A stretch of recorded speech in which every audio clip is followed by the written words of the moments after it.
ہمیں انصاف نہیں دیتا تو پھر ریاستی ادارے بتائیں کہ ہم پھر کون سا راستہ اختیار کریں۔ پارلیمنٹ میں علماء کا راستہ تم بند کرتے ہو، عالمی قوتوں کی ماں پر ہم فلسطین کی آواز اٹھاتے ہیں، ہماری ریاست میں تکلیف ہوتی ہے، ختم نبوت کی آواز اٹھاتے ہیں، ہماری ریاست اس میں آتی ہے، ہم اصحاب محمد کے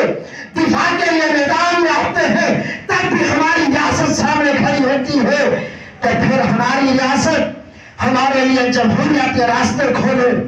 قانون کے راستے کھولے۔ ہم ایسے قانون کو کیسے تسلیم کریں جو اتنے بڑے عہدے پر ایک آدمی بیٹھا ہے اور اسے ختم نبوت کے اس موضوع کا پتہ بھی نہیں ہے۔ پھر چیف جسٹس صاحب کہتے ہیں مجھے تو یہ اندازہ بھی نہیں تھا کہ یہ اتنی نازک مسئلہ ہے ختم نبوت کا، اور جس آدمی کو پاکستان کی تاریخ کا پتہ نہیں، پاکستان کے اندر کن کن موضوعات پر تحریکیں اٹھی ہے اور کن کن موضوعات پر پاکستان میں شہادتیں ہوئی ہے،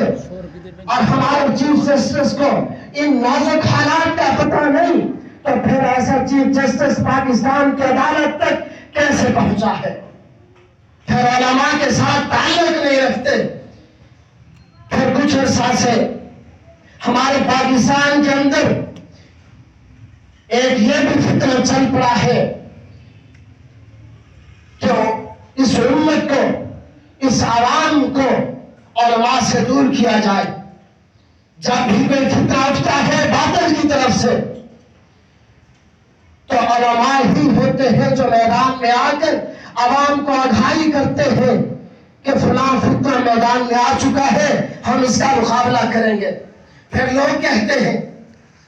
جی وہ تو ہمارا لیڈر ہے، ہمیں تو اس سے اتنا پیار اور محبت ہے کیونکہ وہ ملک پاکستان کی بات کرتا ہے۔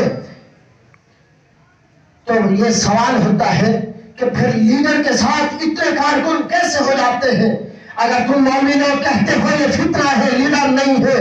تو پھر اتنے لوگ اس کے ساتھ کیسے ہو جاتے ہیں؟ تو یہاں پر میں کہا کرتا ہوں پیغمبر کا زمانہ ہے، حضور علیہ السلام کا آخری دور ہے، مسلمہ قذاب نے اپنے نبوت کا اعلان کر دیا، حضور علیہ السلام نے ایک لشکر تیار کیا، اسامہ بن زید کی سربراہی میں، وہ سپہ سالار تھے، ابھی پیغمبر نے ان کو روانہ نہیں کیا تھا، پیغمبر کی وفات ہو گئی ہے، اس کے بعد حضرت ابوبکر خلیفہ بنے۔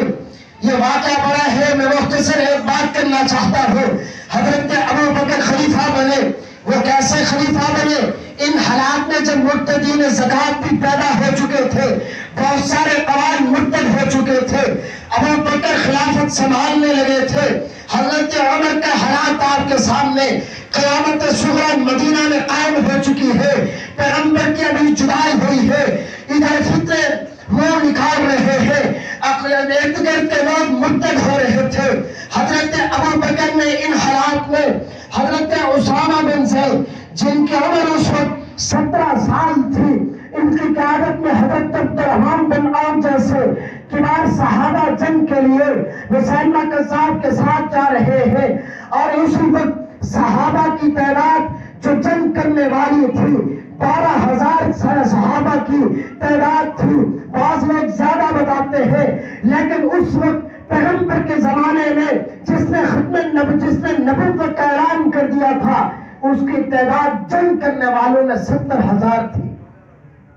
پیغمبر کے زمانے میں فتنے اگر اتنے لوگوں کو اپنے ساتھ جمع کر سکتے ہیں،